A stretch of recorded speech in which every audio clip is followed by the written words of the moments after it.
kami laporkan terkait dengan kegiatan pembekalan kepala daerah dan wakil kepala daerah terpilih gelombang pertama, yaitu mereka-mereka yang baru memasuki periode pertama.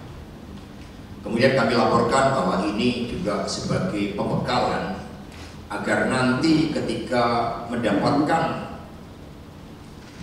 pengarahan dan gemblengan dari Presiden Republik Indonesia Bapak Prabowo Subianto dengan seluruh jajaran pemerintahan negara yang akan dilaksanakan di Magelang, maka seluruh kepala daerah dan wakil kepala daerah terpilih juga memiliki bekal dalam suatu konsepsi bahwa bentuk negara kita ini adalah negara kesatuan Republik Indonesia.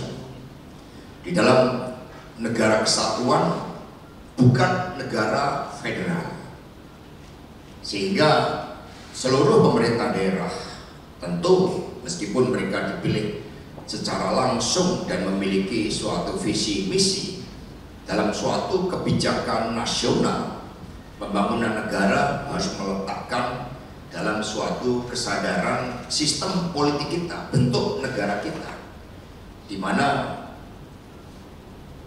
negara kita adalah berbentuk republik dan dipimpin oleh presiden.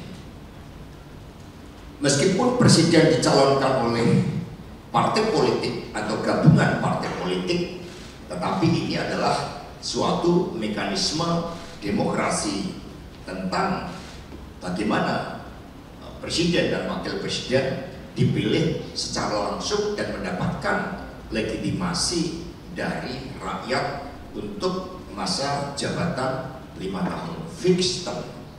Itu kesadaran sistem politik kita.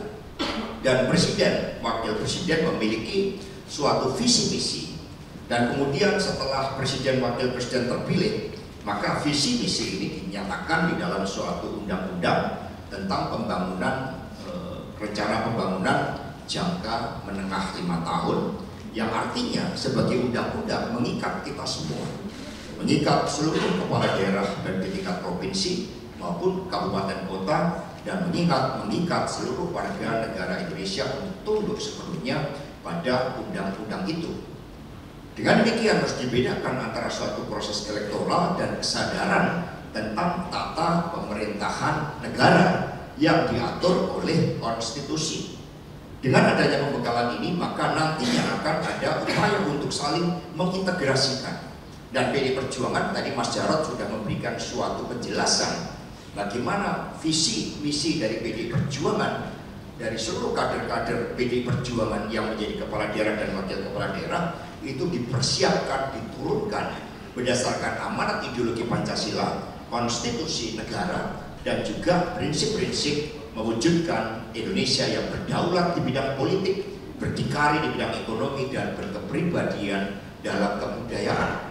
Di mana visi misi tersebut juga dimatangkan oleh best practices para kepala daerah PD Perjuangan yang telah berhasil. Nah, begitu kami mengucapkan juga terima kasih atas kehadiran DPP Pak Jarod Saiful Hidayat dengan seluruh jajaran Bandiklat yang selalu sigap menerima tugas-tugas dari Ibu Ketua Umum untuk menyelenggarakan kaderisasi di sekolah partai yang saat ini dilaksanakan secara daring, dan pada kesempatan ini dilakukan secara terbuka, nanti setelah Isoma baru dilaksanakan secara tertutup. Ada juga Pak Deddy Sitorus dan juga Pak Adi serta jajaran DPP, Mbak Rika, Pak Eriko, Pak Mindo, Bu Sadarestu, Mas Pacul, Bu Yanti, Mbak Yuke, dan Mas Rano Karno, serta rekan-rekan DPP, ada Prof. Romit, dan yang mohon maaf tidak saya sebut satu persatu, dan seluruh kepala daerah, wakil kepala daerah terpilih. Kami mengucapkan terima kasih, selamat atas terpilihnya melalui suatu perjuangan yang tidak mudah, dan sekarang menjadi tugas kita bersama untuk menunjukkan komitmen kerakyatan kita dengan mengejar prestasi, tetapi juga sekaligus meletakkan suatu landasan-landasan ideologis bagi kesinambungan pemerintahan sekarang dan ke depan. Kami juga mengucapkan selamat bahwa di beberapa wilayah ada kabupaten kota yang kembali ke pangkuan PDI Perjuangan. Di Bali misalnya Jembrana kembali ke pangkuan kita, dan Kelungkung.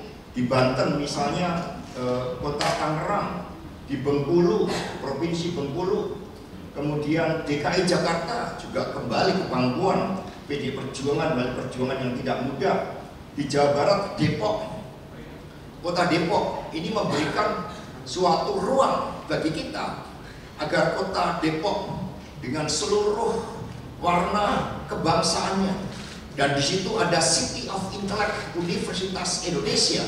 Pemerintah kota Depok nantinya untuk menggali seluruhan pemikiran-pemikiran geopolitik Bung Karno dengan menjadikan universitas di wilayahnya sebagai City of Intellect. Jadi kota Depok itu kembali, bahkan baru pertama kali, Pak Dia, baru pertama kali berada di bawah pimpinan PDI Perjuangan, sehingga ini memberikan suatu diferensiasi bagi kita di dalam menjalankan pemerintahan. Jawa Tengah misalnya, Kabupaten Kendal, kemudian Temanggung, Purworejo, ini juga begitu sulit. Selama ini Purworejo untuk kita rebut, tapi akhirnya Purworejo berhasil kita rebut. Jawa Tengah juga Kabupaten Kudus, kemudian Jawa Timur, Kabupaten Lumajang, Kalimantan Barat, Provinsi Kalimantan Barat kembali ke pangkuan PDI Perjuangan dengan kader dari PDI Perjuangan. Kemudian Kabupaten Kuburaya, Kota Pontianak. Jadi ketika PDI Perjuangan memegang kota, kita punya ilmu tata kota yang baik dari pengalaman Bu Risma misalnya, Pak Hendi di Semarang, yang semuanya bisa diterapkan menjadi best practices di daerah-daerah tersebut. Kemudian Kepulauan Bangka Tengah, di Kepulauan Riau ada Kepulauan Riau, ini juga tidak mudah bagi kita. 99 saja ketika awal reformasi PDI Perjuangan kalah di Provinsi Riau, tetapi sekarang kita memperluas wilayah kita sehingga di Riau pemilihan gubernur dapat kita menangkan.